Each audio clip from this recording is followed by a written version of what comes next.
마태복음 7장 24절부터 29절까지입니다.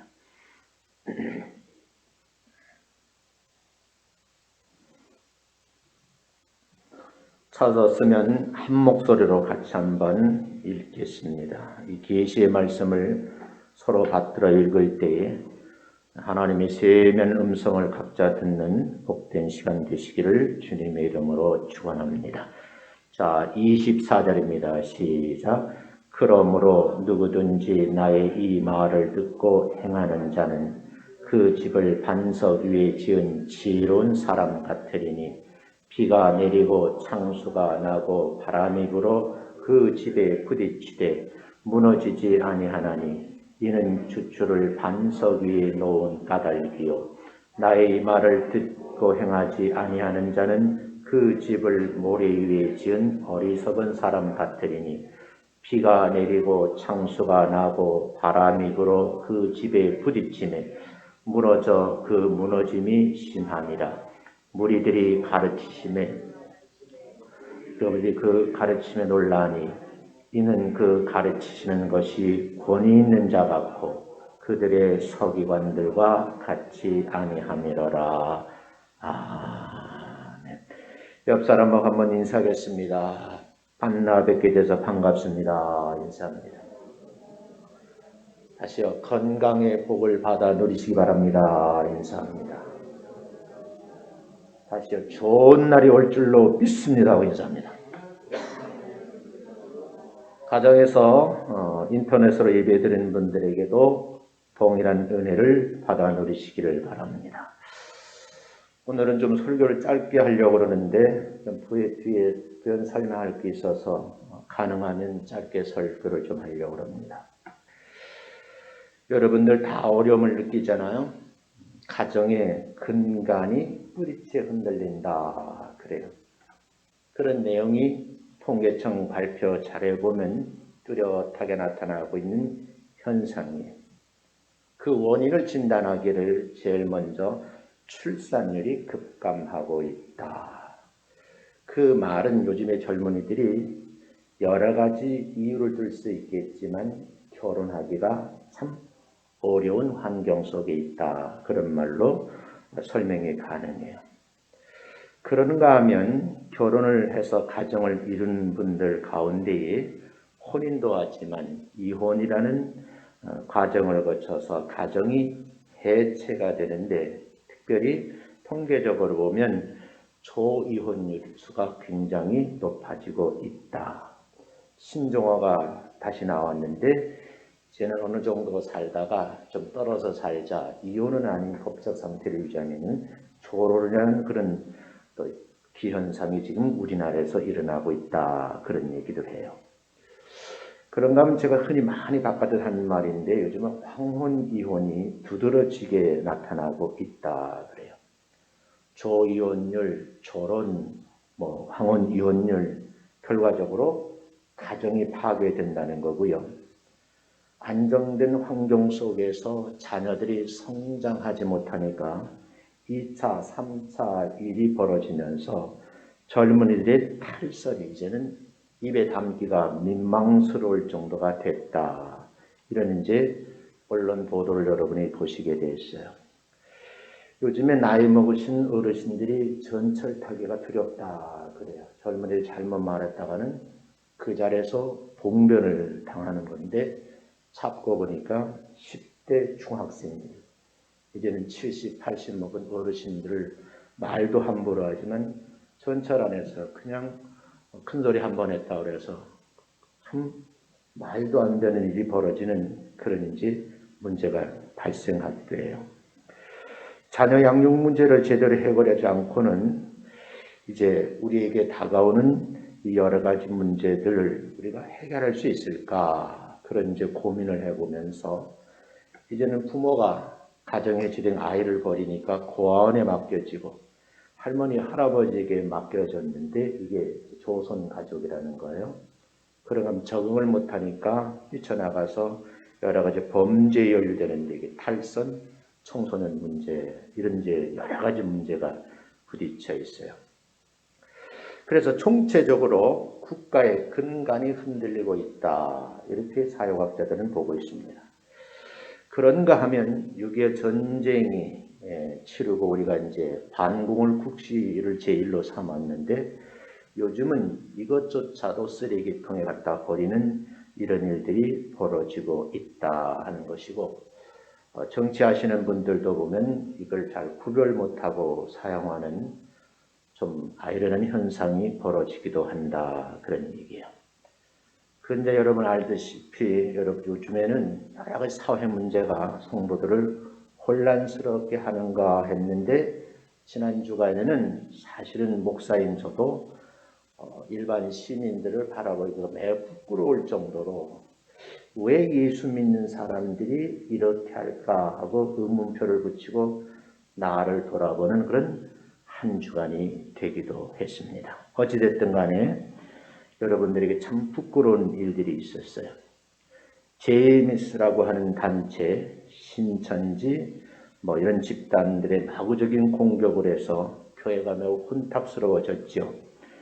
교회가 피곤한 사람들의 안식처가 아니라 이제는 사람을 피곤하게 만드는 것이고, 내가 예수 믿습니다라고 당당하게 말을 할 수 없는 그런 안타까운 상황에 벌어졌는데, 목사인 저도 그들 앞에서 제가 목사입니다라고 말하기가 부끄러울 정도, 이런 지경에까지 이르렀다는 거예요. 그럼 이런 사현성이 왜 그랬을까 생각을 해보는 거예요.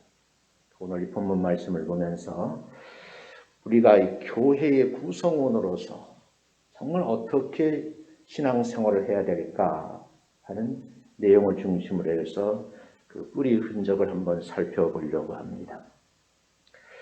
우리 집을 어디다 세워야 될까? 우리의 가정, 나라, 교회의 기초를 어디에 세워야 할지 다시 한번 심각하게 고민을 해야 된다는 것. 성경 오늘 본문에 보면 집을 짓는데 지혜로운 자는 반석 위에 집을 세운다. 반대로 어리석은 사람은 모래 위에 세운다. 이런 표현을 세웠어요. 근데 오늘 본문에서 그럼 반석 위에 세운 집이란 말이 무슨 말일까? 사도 바울의 견해부터 여러분이 한번 성경 말씀을 확인하겠습니다. 고린도전서 3장 10절부터 11절까지 같이 한번 읽습니다. 시작.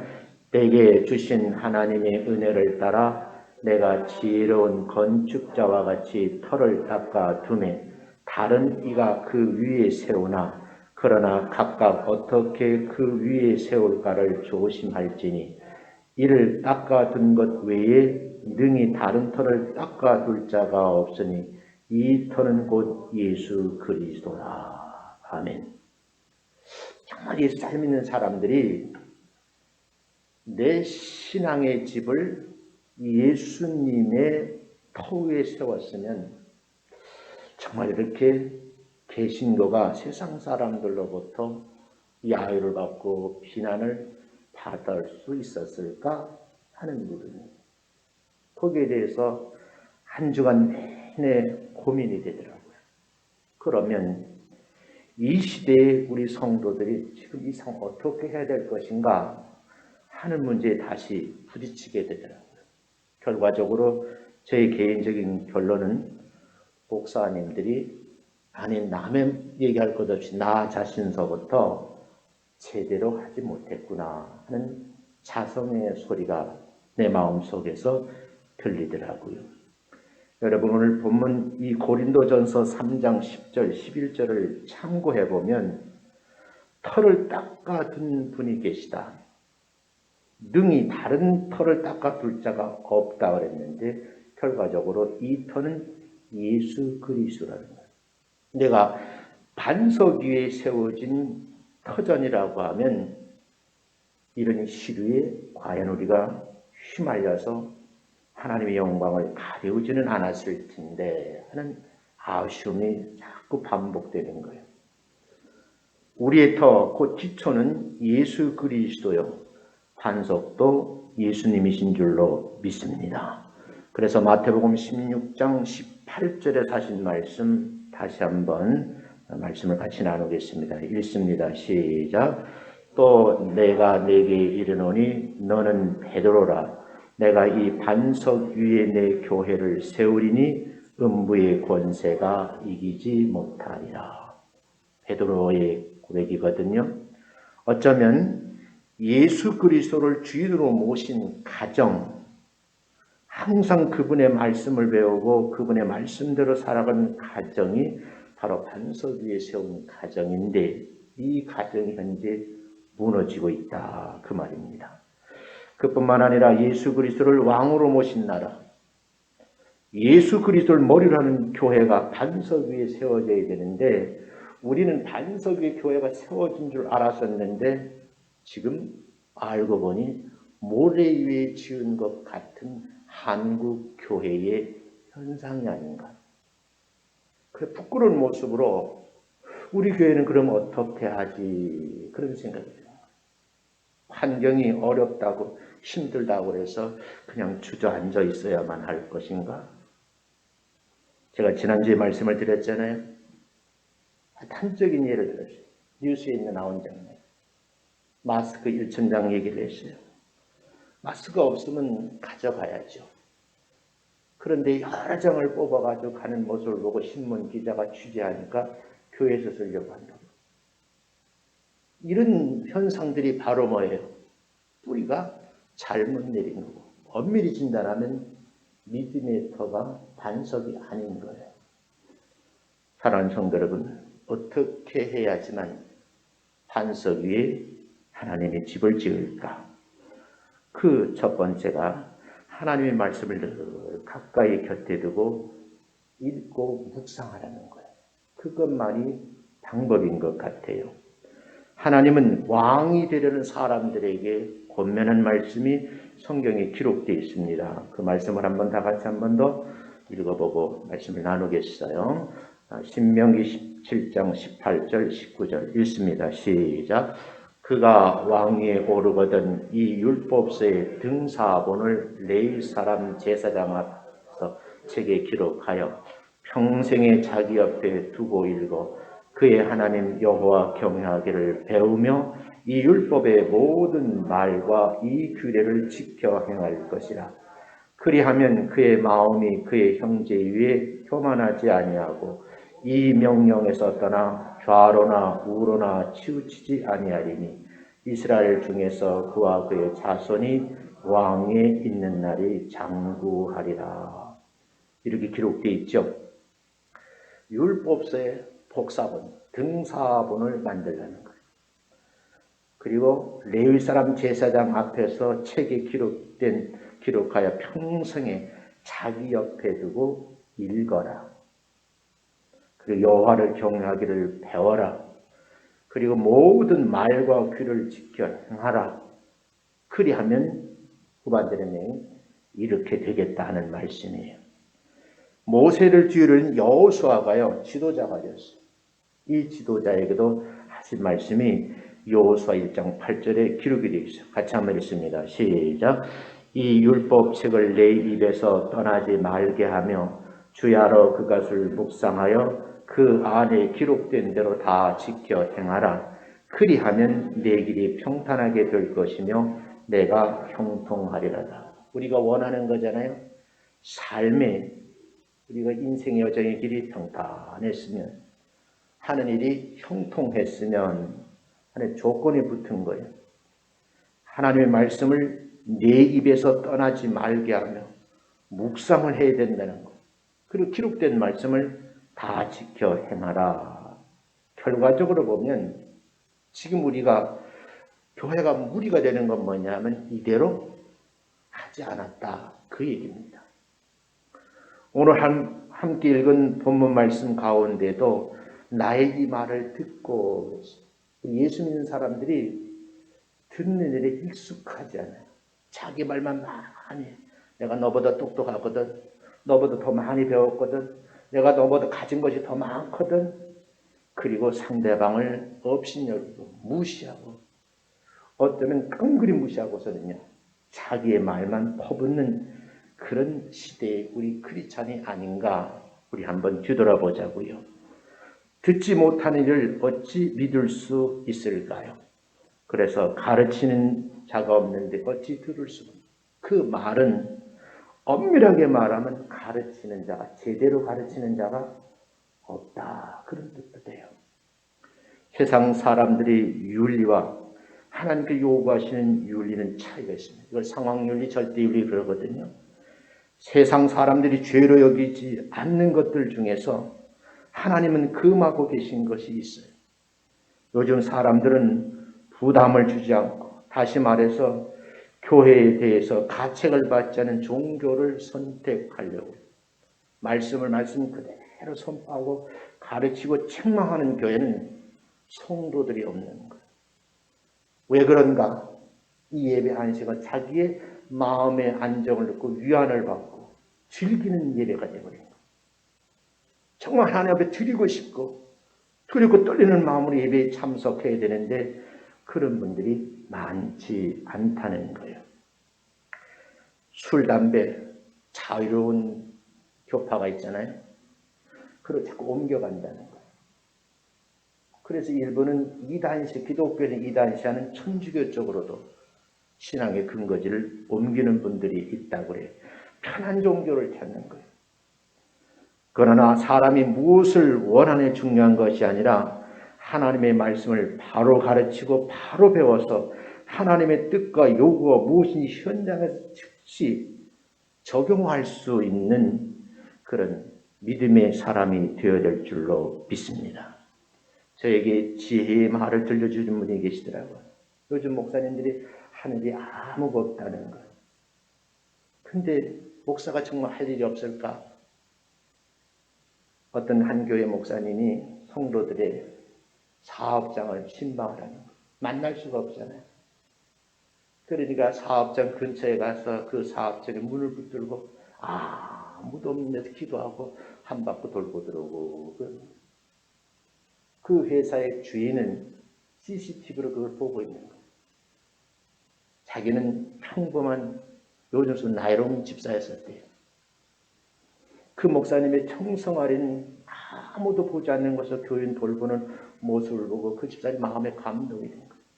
지금까지 사업을 하면서 한 번도 주일 문을 닫은 적이 없대요. 마음에 감동이 오더라는 거예요. 내가 한번 주일날 문을 닫고 교회를 한번 나가볼까? 이거 결정 굉장히 어렵더래요. 결과적으로 문을 닫고 교회를 나가시오. 몇 주 나간 후에 한 달을 정산을 했어요. 신기한 것은 주일날까지 일한 수입과 주일날을 쉬면서 예배드리면서 한 수입을 비교해 봤는데 차이가 별로 없을 뿐만 아니라 오히려 더 많아졌더라고요. 그 이야기를 다 듣고서는요, 제 마음의 감동을 얻기를, 이 목사도 그렇게 하라는 뜻이구나. 이 어려운 환경 속에 교인들을 찾아가는 게 어렵잖아요. 너무 힘들잖아요. 저도 힘들어요. 계속 집 아니면 학교, 여기밖에 없어요. 외곽을 한번 저 입자라고 차를 타고 나갔어요. 그리고 제가 장로님네 사업장을 몰래 가서 기도하기 시작했어요. 보든지 안 보든지. 그리고 순서에 따라 집사님인데 가정 이렇게 돌아야 되겠구나, 그런 생각을 하는 거예요. 사랑하는 성도 여러분, 말이 앞서면 안 돼요. 예수 믿는 사람의 말은 청산유수예요. 행동이 안 되는 거예요.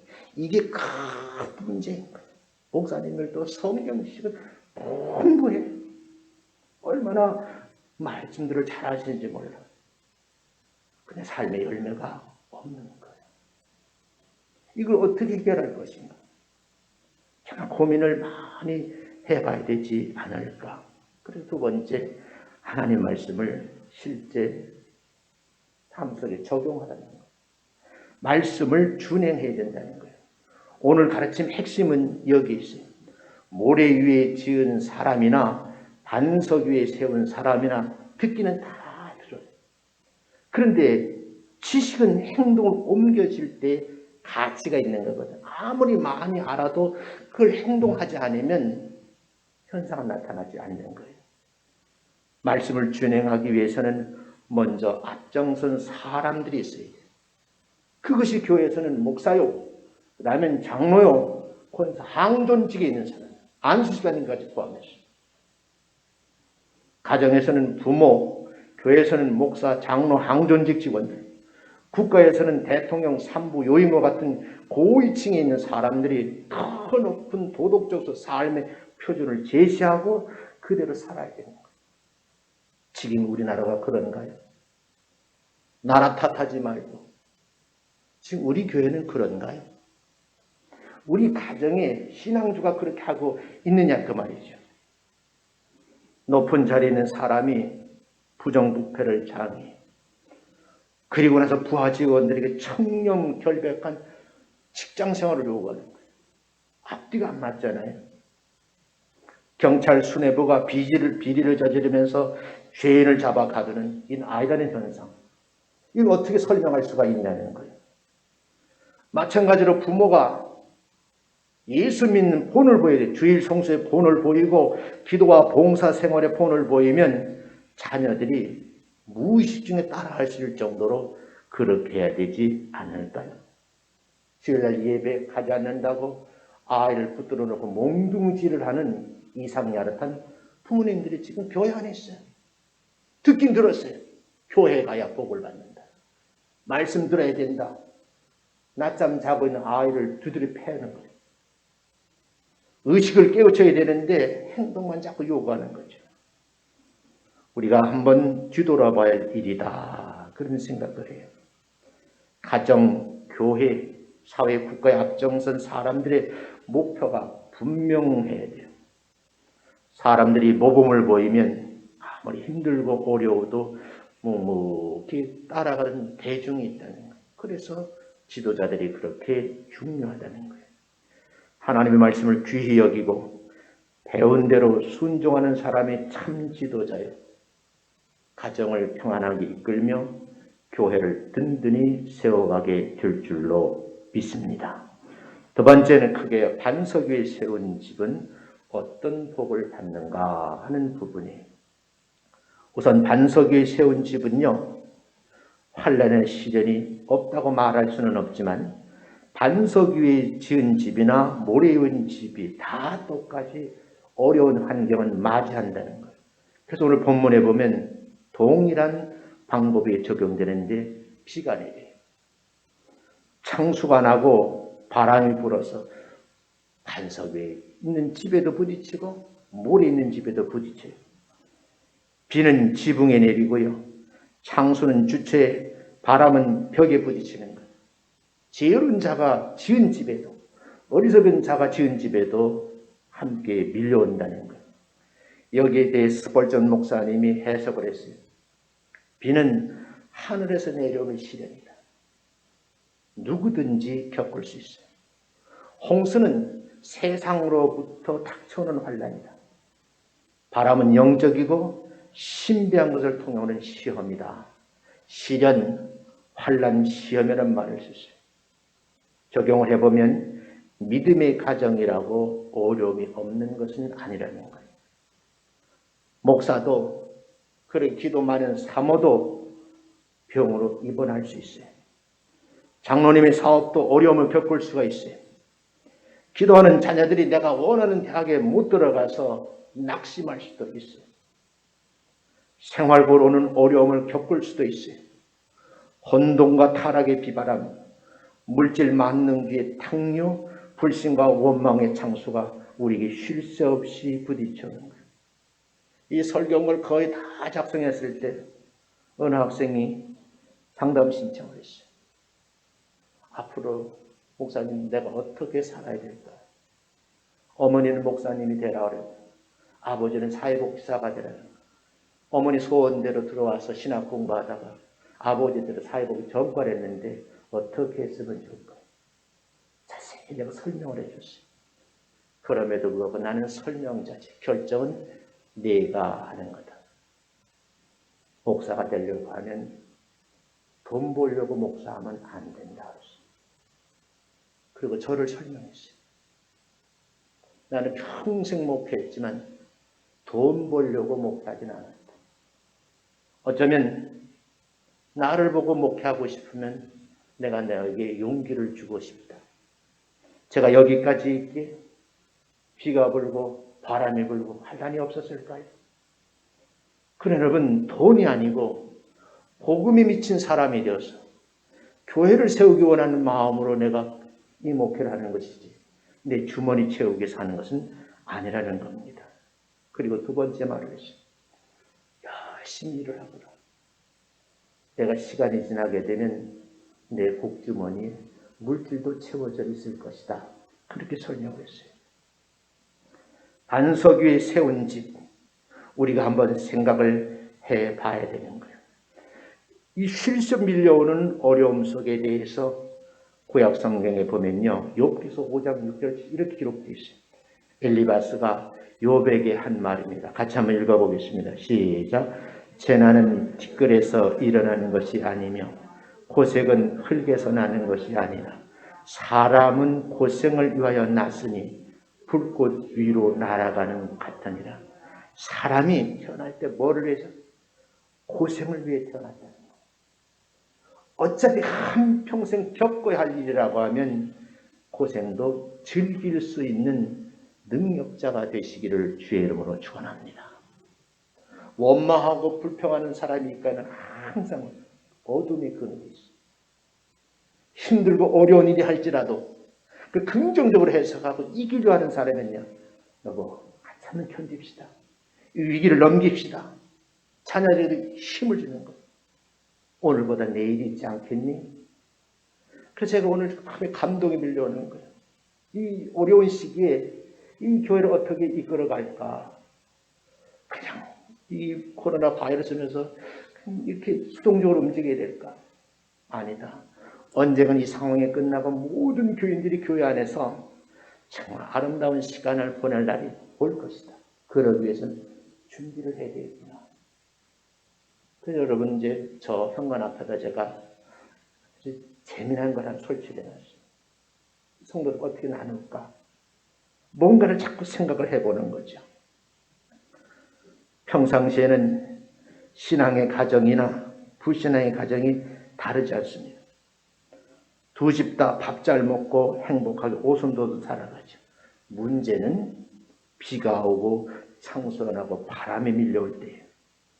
반석 위에 세운 집은요, 비가 오면 올수록 바람이 불면 불수록 창수가 나면 날수록 그 진가가 나타난다는 거예요. 비가 오고 창수가 날 때 그제서 집을 고치려고 해서는 이미 무너져버린 상태예요. 비가 새는 구멍은 메울 수 있을지 모르지만 근본적인 해결책은 아니라는 거예요. 부부 사이에도 금이 가고 문제가 생기면 그때 가서 내가 잘못했구나 용서를 빌어요. 자녀가 집을 나가고 문제가 생기면 그때서야 정신을 차리면서 후회하는데 이미 아이는 탈선 상태입니다. 비가 오기 전에 기초를 잘 다져놓아야 환란의 바람이 불어도 어떤 시련의 고난이 와도 이겨낼 수 있는 줄로 믿습니다. 우리 기억에서 잊혀지지 않는 사건들이 우리 역사에 기록되어 있어요. 1985년 9월 19일 오전 7시 18분 많은 사람들이 버스로 전철로 직장으로 달려가는 아침 시간에 진도 7.8의 강진이 일어나서 도시가 완전히 무너졌어요. 1,800만에 살고 있는 멕시코시티가 무너진 겁니다. 지진 진영 시간은 4분 40초. 수백 년에 걸쳐서 도시를 완성했는데 4분 40초 만에 도시가 무너져 버렸어요. 도시 전체의 사람 아비규환으로 변했습니다. 이 공포의 지는 4차례 연속됩니다. 이 지진으로 인해서 사망, 실종된 사람이 3만 명 이상, 이재민은 30만 명 이상 됐고요. 빌딩해서 무너진 건물이 1,300동이라고 해요. 첫 지진 때 무너진 산부인과 병원에서 100명의 산모와 80명의 신생아 시체가 발견됐는데 이 상황을 해토픽에 보도했습니다. 끔찍하다는 거죠. 시체 보관실이 만원이어서 노천의 시신을 안치하고 도시는 시체 썩은 냄새로 뒤집혔습니다.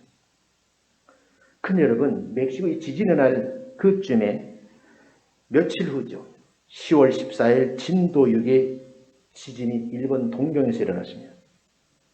근데 여러분, 일본에서는 단 한 명의 사망자도, 단 한 건의 사고도 건물 붕괴되는 일이 없습니다. 그걸 이제 학자들이 분석을 하는 거예요. 분석 결과 이렇습니다. 멕시코 건축업자들이 설계대로 충실하게 짓지 않았다는 거예요.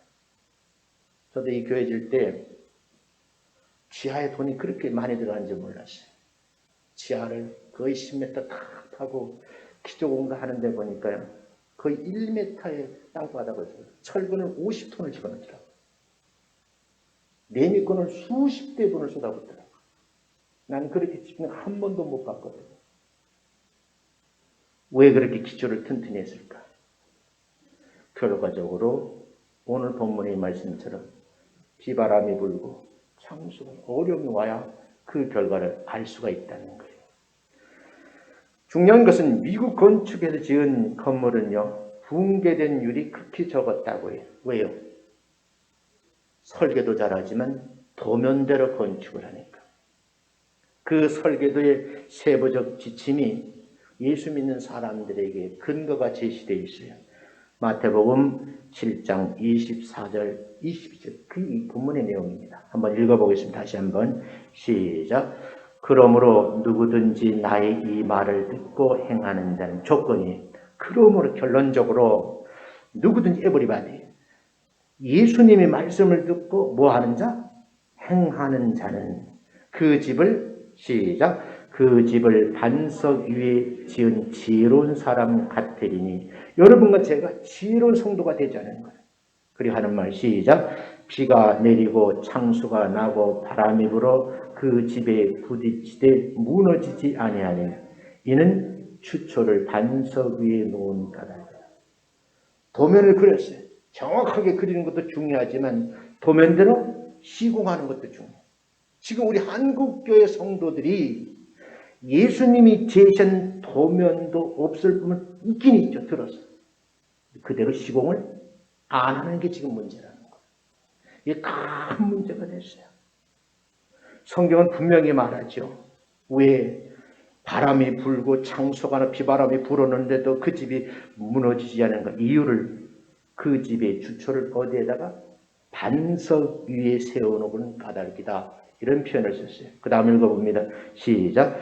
나의 이 말을 듣고 행하지 아니하는 자는 그 집을 모래에 지은 어리석은 사람 같으리니 비가 내리고 창수가 나고 바람이 불어 그 집에 부딪히 무너져 그 무너짐이 심하니라.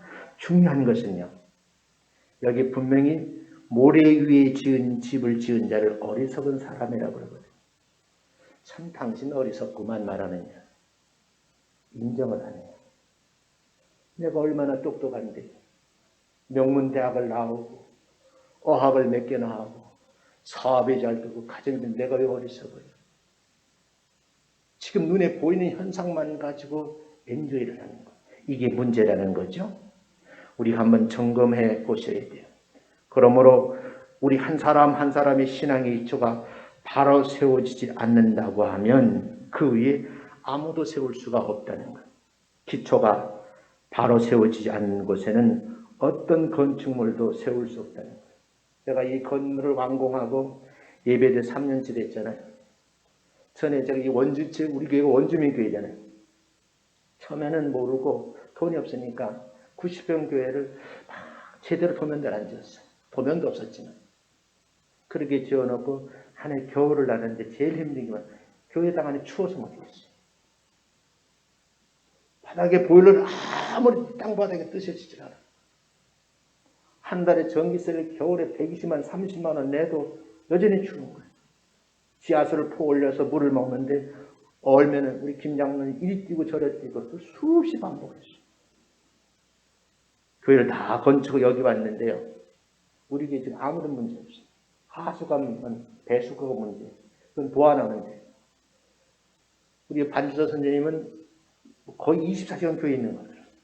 추운 느낌이 없어요. 안팎을 내진 설계도 돼 있지만 단열을 잘 해놨거든요. 추운지는 모르는 거예요. 기초가 그렇게 중요한 것을 뼈저리게 느끼는 거죠. 사랑하는 성도 여러분, 기초가 바로 서지 않는 곳에는 어떤 건축물을 세워도 유지할 수가 없다는 거예요. 신앙의 기초가 바로 세우지 않는 곳에는 아무리 예수 믿으라고 말해도 예수 믿는 사람들이 수가 없다는 거예요. 우리가 한번 뼈저리게 느꼈으면 좋겠어요. 구원받지 못한 사람에게 아무리 성경 말씀을 가르쳐 주어도 소용이 없는 거예요. 그래서 제가 은혜를 받는 거예요. 목사가 성도를 돌보는 방법이 그냥 교인들 찾아가는 겁니다. 그러니까 오시라니까 마지못해 신방관이랄까 스스로 할 수 있는 방법은 뭐가 없을까? 사람들이 지혜의 말을 듣고 실제 실천해 보는 거죠. 사랑하는 성도 여러분, 먼저 여러분 한 사람 한 사람이 자신의 신앙을 재점검해서 하나님 말씀으로 신앙의 기초를 다시 한번 든든히 세워가시기를 주의 이름으로 축원합니다. 처음부터 신앙의 기초가 잘못됐다. 땅을 다시 파고 다시 세우셔야 돼요. 아픔이 있겠죠. 고통이 뒤따를 겁니다. 익숙하지 않은 일을 다시 해야 되는 거예요. 그렇지 않고는 한참 믿음 생활을 하다가 그게 목사님도 그게 중직도 모르는 사이에 무너져 버리는 거예요. 신앙생활하는 모습 우리가 한번 되새겨 보자고요. 주일 성수, 수요일 예배 당연히 참석을 했잖아요. 근데 요즘 많은 분들을 만나보면 이 사태가 끝나면 예전의 교인 다시 모일까? 이게 지금 이야기거리입니다. 그래서 참 안타까운 현상이 벌어질 것이다 하는 것을 목사님들이 얘기를 많이 하시더라고요. 초신자라도 낮 예배만 나오다가 어느 날 신앙이 깊이 들어 새벽기도 나오죠.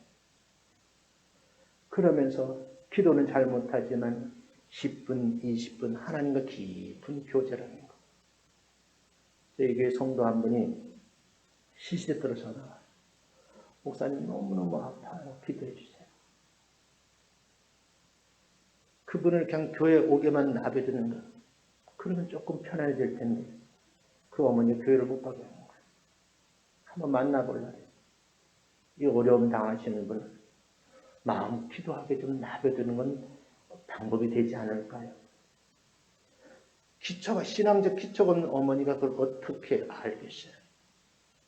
고민을 좀 해봐야 될 때가 아닌가. 이렇게 마지막 말을 하겠어요. 기초공상은 낭비가 아니다.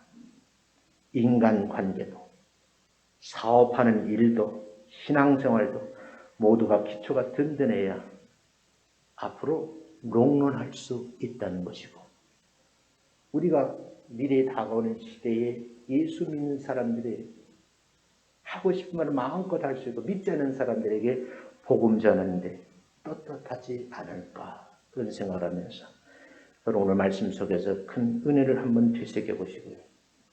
신앙의 기초를 한번 점검해 보시기를 주님의 이름으로 축원합니다.